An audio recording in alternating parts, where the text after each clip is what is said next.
let's talk about Campin's Merode Altarpiece, which is in the cloisters in New York. And in fact, we're not even really sure it's by Campin. We're guessing, but usually there's a little question mark after his name. And so art historians do this funny thing where they'll make up a name if they're not sure. So we definitely know it's this person that we've invented called the Master of Flamel. We have a triptych, 3 panels. On the left, the donors. In the center panel, a scene of the Annunciation, and on the right, Joseph. It's just such a great example of the North. It's relatively small. This is a portable object. It's small because it was made for someone's private home. As opposed to the sort of the public art that we're used to seeing in Italy. Right, giant altarpieces, right? And so it's a good indication of a change in who's buying art to a sort of new upper middle class who's very affluent, who want to buy art for their private altarpieces in their homes. And that's beautifully reflected in this very odd decision of the artist to represent the Annunciation in the middle in what was then a modern interior environment. In other words, this is the kind of house that you would see an altarpiece like this in. Right, so it's sort of the equivalent of doing the Annunciation in Brooklyn. She could be reading it. Maybe she's reading it on her iPod. That's right, or she's looking at Wikipedia. Could be. Maybe she's sitting in front of her laptop. So this would have looked that odd to people in the 15th century. In other words, sort of that out of time.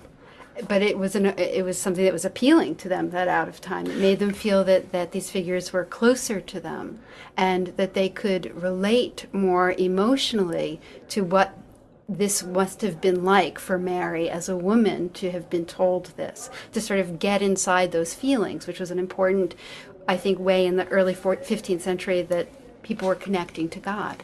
It's interesting because that you say feelings, because other important aspects are so different in Northern painting, and I think are beautifully examined here, which is that there's such attention to the material, such attention to the materiality, to material culture. Mm-hmm. You know, everything is so specific. The brass of the candle, or the wood of the table, and the way it was constructed, and the carving, and the cloth, and the beams or of the Joseph's ceiling. Joseph's work table with the grain in the wood. Oh, and all of the tools. I mean, and that's actually sort of a wonderful aspect. I always imagined that one of the reasons that there was such attention to those tools is because Campin himself was the person who was a craftsman, was somebody who would have made this object. And so Joseph is sort of probably got the wood ready and prepared his paints and made his brushes and things like that. And so this is kind of love of that material culture. But of course those things are also symbols. All symbols. Yes. And in fact, there are a tremendous amount of symbols in here. Yeah, more than we can recount, I think. Yeah, although there are a couple of little details that we probably should sort of point out. One of my favorites is the little teeny image of Christ sort of surfing down on the little golden rays. Yeah. With a cross on his back, heading right to Mary, by the way. Right to her womb, actually. And then there's that fabulous almost starburst as her knee projects forward. Mm-hmm. And look how beautifully rendered all of that light and shadow is. And it's sort of so odd because the artists are so technically proficient in rendering textures and form. And of course that's because they have oil paint.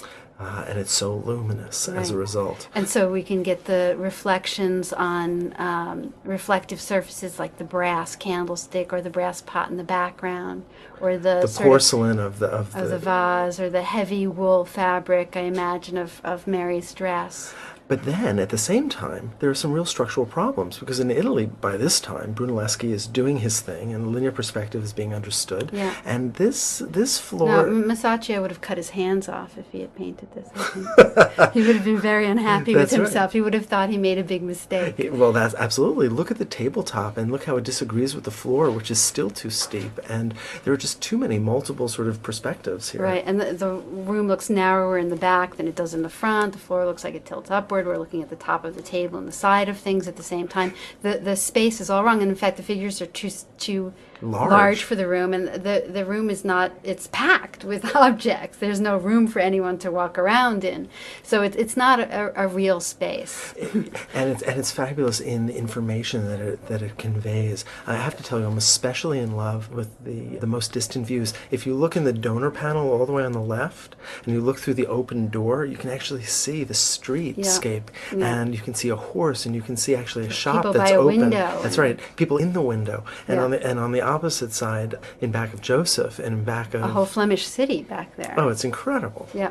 And so it's all this important religious symbolism placed within this modern mercantile environment. Yeah, with all the sort of mundane things of everyday life. I mean, my favorite part are those shutters above Joseph on the ceiling, these little hooks that hold the shutters to get up, and then you can imagine them coming down, and you can see how the bolts in the wood there and how rust is dripped down. I mean, this attention to things that are so seemingly mundane and unimportant next to this very, very sacred moment. So what exactly is it that Joseph is making there then? I think he's making a mouse trap. Because of course it's a trap for the devil. And there's lots of other symbols too, but there's too much to go into.